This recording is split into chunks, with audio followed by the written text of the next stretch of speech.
خزانے کی تلاش۔ نادر ایک اچھا لڑکا تھا، پڑھائی لکھائی میں اس کا دل نہیں لگتا تھا، البتہ ماں باپ کی ہمیشہ خدمت کرتا تھا اور اس کے ماں باپ اسے دعائیں دیتے تھے۔ اس کے باپ کی دکان تھی، دوپہر کو باپ سونے کے لیے گھر آ جاتا تھا تو نادر خود ہی دکان سنبھالتا تھا، جبکہ اس کے باپ کی خواہش تھی کہ نادر پڑھ لکھ کر ایک ایسا نوجوان بن جائے جو ملک و قوم کی خدمت کرنے کے ساتھ ساتھ اپنی حیثیت بھی بنا لے۔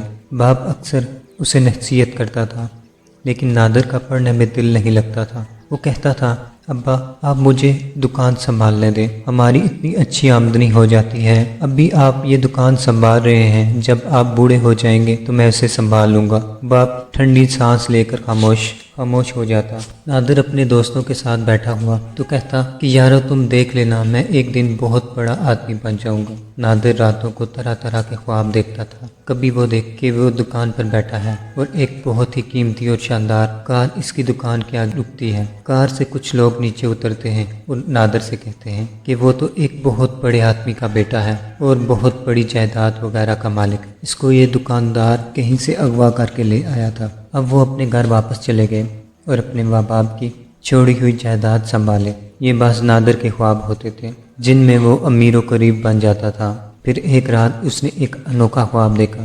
اس نے دیکھا کہ ایک بہت بڑا صندوق ہے، اس صندوق میں اشرفیاں اور زیورات بھرے ہوئے ہیں۔ صندوق کا ڈھکن کھلا ہوا ہے اور اشرفیاں بھی باہر نکلی پڑی ہیں۔ ابھی نادر اس صندوق کے پاس ہی جاتا کہ کہیں سے ایک چیخ سنائی دیتی ہے۔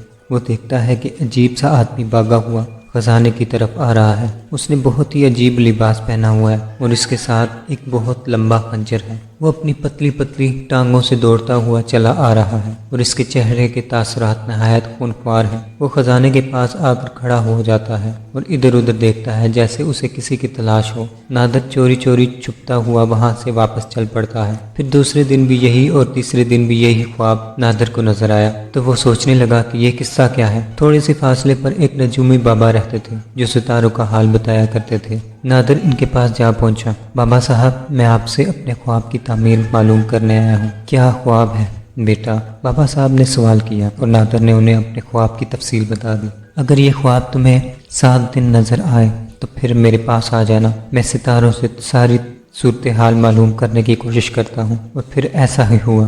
اب تو نادر کو یہ خواب روزانہ نظر آتا تھا۔ 7ویں دن جب اس نے یہ خواب دیکھا تو بابا صاحب کے پاس جا پہنچا۔ جی بابا صاحب، میں نے پورے 7 دن یہی خواب دیکھا ہے۔ بیٹے، میں نے بھی تیرے لیے کام کیا ہے، کچھ معلوم ہوا میرے بارے میں؟ ہاں، کیا اس خزانے کا وجود ہے جو تجھے خواب میں نظر آیا ہے؟ یہ خزانہ رمام نامی ایک جن کا خزانہ ہے جو اس کی بہت حفاظت کرتا ہے۔ تو اگر یہ خزانہ حاصل کرنے کی کوشش کرے تو جن تیری زندگی ختم بھی کر سکتا ہے۔ آپ مجھے صرف یہ بتائیں کہ بابا صاحب کہ کیا اس خزانے کا وجود ہے؟ ہاں ہے، اگر نہ ہوتا تو 7 دن تک اسے خوابوں میں نہ دیکھ۔ مگر بابا صاحب، میں اس تک کیسے پہنچ سکتا ہوں؟ نادر نے سوال کیا اور بابا صاحب ہنسنے لگے۔ بیٹا، بڑا معصوم سا سوال ہے۔ اگر میں تمہیں اس خزانے کا پتہ بتا سکتا، تجھے کیوں نہ بتا؟ خود اس خزانے کو ڈھونڈنے کی کوشش کیوں نہ کرتا؟ بات نادر کی سمجھ میں بھی آ گئی تھی، لیکن اب وہ بے چین رہنے لگا تھا۔ وہ سوچتا تھا کہ اگر یہ خزانہ اسے مل جائے تو اس کی زندگی بن جائے گی۔ ماں باپ کو اس نے اپنے خزانے کے بارے میں کچھ نہیں بتایا تھا، بس دن رات انہی سوچوں میں گم رہتا تھا۔ پھر ایک دن اس نے خواب دیکھا کہ وہ خزانے کی تلاش میں نکل کھڑا ہوا ہے۔ اس نے راستے کے بارے میں چھان بین کی تو اسے کچھ لکیریں نظر آنے لگی جو خزانے کی طرف اشارہ کرتی تھی۔ نادر کو نہ جانے کیوں یہ یقین ہو گیا کہ اب وہ خزانے اسے ضرور مل جائے گا۔ حصول دل کے ساتھ کرے۔ نادر نے اپنے باپ سے ابھی تک اس بارے میں کوئی بات نہیں کی تھی۔ وہ سوچتا تھا کہ اگر میں نے ان سے تذکرہ کیا تو وہ مجھے کبھی خزانے کی تلاش میں جانے نہیں دیں گے۔ ایک دن اس نے اپنی ماں سے کہا، اماں، ابا کتنی ہی بار مجھ سے کہہ چکے ہیں میں اپنے لیے الگ سے رزق تلاش کروں گا، اور مجھ سے بار بار کہتے ہیں کہ میں جوان ہو چکا ہوں اور اب مجھے اپنا کام خود کرنا چاہیے۔ اگر آپ دونوں مجھے اجازت دیں تو میں کسی اور شہر جا کر اس قسمت آزمائی کروں۔ ماں نے باپ سے بات کی تو باپ نے کہا، ہمیں اپنی اولاد کو جد و جہد کا موقع دینا چاہیے۔ جب ہم خود ہی اس کے راستے روکیں گے تو پھر کون انہیں سہارا دے گا؟ ماں نے یہ بات نادر کو بتا دی تو نادر خوش ہو گیا۔ اس نے سوچا کہ چلو جگہ جگہ گھومنے کا موقع بھی ملے گا۔ وہ خزانے کی کوشش کرتا رہا۔ چنانچہ وہ تیار ہوا، باپ نے اسے تھوڑے سے پیسے دیے جو راستے کے خرچ کے لیے تھے اور وہاں سے چل پڑا۔ وہ خدا کو یاد کرتے ہوئے وہاں سے چلتا رہا، ایک بستی، دوسری بستی، تیسری بستی، یہاں تک کہ وہ ایک ایسی بستی میں جا پہنچا جہاں جنگل کنارے واقع تھا۔ یہاں پہنچ کر اچانک اسے احساس ہوا کہ اس نے اس بستی کو کبھی نہ کبھی اپنے خوابوں میں ضرور دیکھا ہے۔ کسی سے کوئی بات تو نہیں کی، لیکن البتہ وہ جنگل چل پڑا۔ اس نے اپنے کھانے پینے کا سامان بھی لے لیا تھا۔ ویسے بھی وہ ایک بہادر اور طاقتور نوجوان تھا۔ غرض یہ کہ وہ خزانے کی تلاش میں آگے اور آگے سفر کرتا رہا۔ کافی دور جا کر وہ ایک پہاڑی علاقے میں جا پہنچا۔ چنانچہ جہاں اونچے اونچے پہاڑ بکھرے ہوئے تھے، اس کے دامن میں وسیع اور ریز جنگل میں موجود تھے۔ نادر اس دن ایک درخت کے نیچے بیٹھ کر نقشے بنانے لگا۔ وہ زمین پر الٹی سیدھی لکیریں بناتا رہا اور پھر اچانک ہی شیشی کی آوازیں سن کر وہ چونک پڑا۔ اس نے ادھر ادھر دیکھا اور پھر اس کی نگاہ ایک طرف پڑی تو وہ دہشت سے سکڑ کر رہ گیا۔ درختوں کے ساتھ 8 انسانی سر لٹکائے ہوئے تھے۔ وہ سر گردن کے پاس سے کٹے ہوئے تھے اور ان میں رسیاں باندھ کر انہیں درختوں کی شاخوں سے لٹکایا گیا تھا، لیکن کٹی ہوئی گردنوں سے کوئی خون وغیرہ نہیں لپک رہا تھا۔ کچھ دیر تو نادر دہشت سے لرزتا رہا، نہ جانے یہ کس کے سر تھے، کیسے سر تھے، اس کی سمجھ میں کوئی بات نہیں آ رہی تھی۔ پھر آہستہ آہستہ چل کر وہ ان کٹے ہوئے سروں کے پاس جا پہنچا اور اس نے ایک دوسرا حیرت ناک منظر دیکھا۔ وہ تھے تو سر، مگر ان کی آنکھیں کھلی ہوئی تھی اور ہونٹ ہل رہے تھے۔ یوں لگ رہا تھا جیسے وہ نادر سے کچھ کہنا چاہتے ہوں، لیکن ان کے ہونٹوں سے آواز نہیں نکل رہی تھی۔ نادر ان کٹے ہوئے سروں کو دیکھ کر خود بھی بری طرح دہشت زدہ تھا۔ یہ سر مختلف ملکوں کے لوگوں کے تھے۔ کوئی سیاہ فام تھا، کوئی سفید فام، کسی کا رنگ گندمی تھا اور کسی کا رنگ بالکل صاف ستھرا شفاف۔ نادر ان سے پوچھنے لگا، تمہیں یہاں کسی نے لٹکایا ہے؟ کسی نے تمہیں مارا ہے؟ کٹے ہوئے سروں کے ہونٹ بھی ہلنے لگے، لیکن کوئی آواز نہیں نکلی۔ اب تو نادر بہت پریشان ہو گیا۔ نہ جانے وہ سر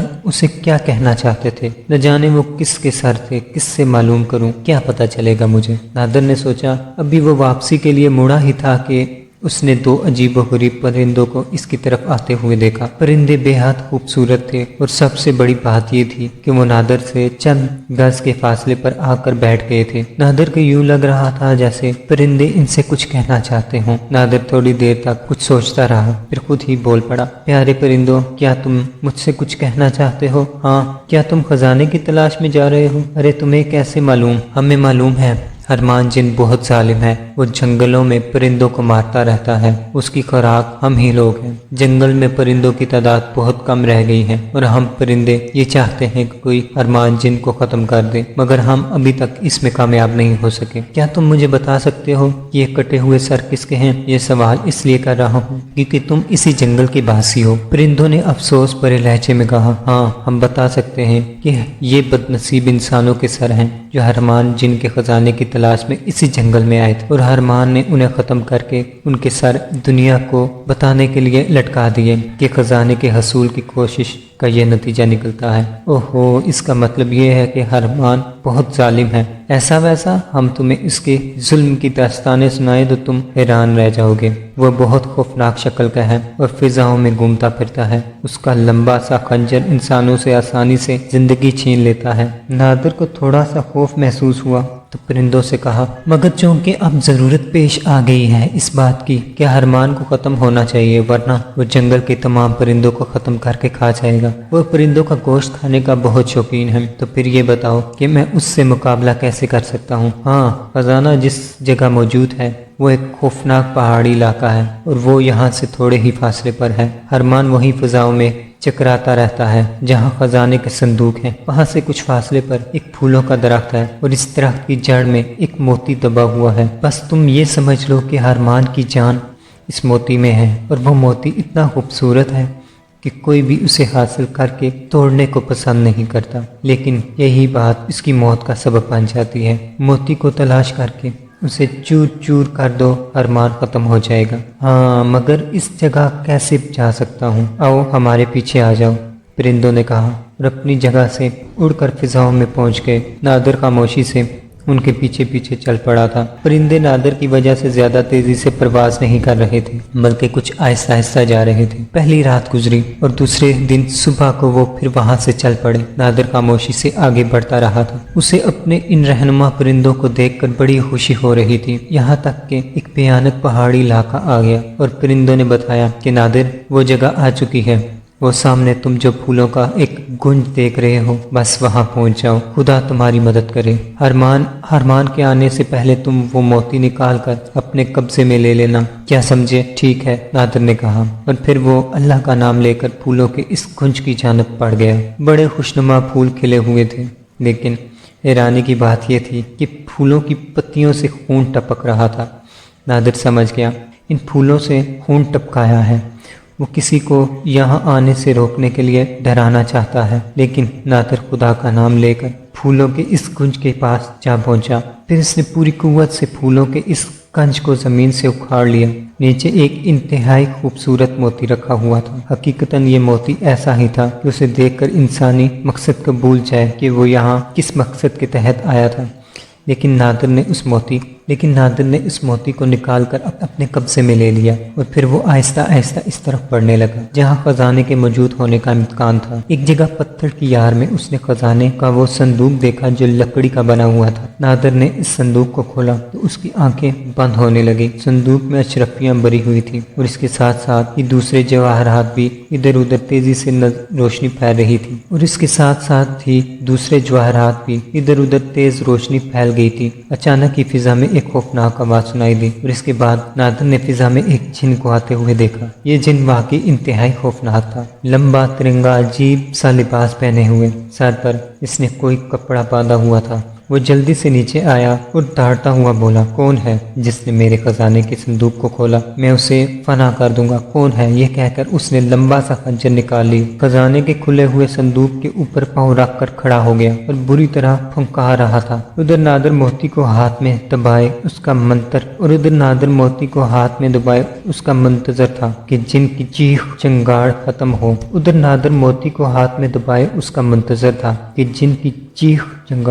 ہو۔ تو وہ اس کا خاتمہ کرے، اور اس نے ایسا ہی کیا۔ جیسے ہی جن کی نگاہ اس پر پڑی تو جن نے اپنا خنجر لہرایا اور نادر نے موتی کو زمین پر رکھ کر زور سے اس پر پاؤں مارا۔ موتی پتھر پر رکھا ہوا تھا، نادر کے پاؤں کے ٹھوکر لگنے سے وہ چور چور ہو گیا اور جن فضا میں کلا بازیاں کھانے لگا۔ وہ اپنے سینے پر ہاتھ رکھ کر ہائے ہائے کر رہا تھا۔ تھوڑی دیر بعد اس نے دم توڑ دیا۔ نادر کو پھر بھی اس سے ڈر لگ رہا تھا اور اس کے قریب جا کر اس سے دیکھ نہیں سکتا تھا، لیکن جب کافی دیر جن زمین پر پڑا رہا تو اس نے دیکھا کہ جن مر چکا ہے۔ پھر نادر نے اس خزانے کے صندوق کو دیکھا اور اس کے بعد وہ خوشی سے دیوانہ ہو گیا۔ جب وہ خفیہ طریقے سے صندوق پر رکھے ہوئے اپنے گھر پہنچا تو ساری بستی سو رہی تھی۔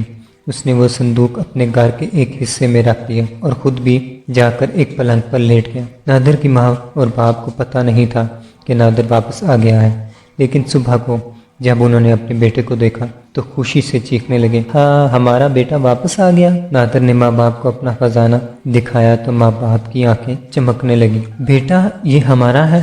ہاں ماں، آپ لوگوں کی دعاؤں سے میں نے اسے حاصل کر لیا ہے، نادر نے جواب دیا، اور اس کے بعد اس خزانے میں تھوڑی تھوڑی اشرفیاں بیچ کر اس کی قیمت وصول کرنے لگا، یہاں تک کہ اس نے ایک عمدہ سا گھر بنایا اور اس گھر میں اپنے ماں باپ کے ساتھ خوشی سے رہنے لگا۔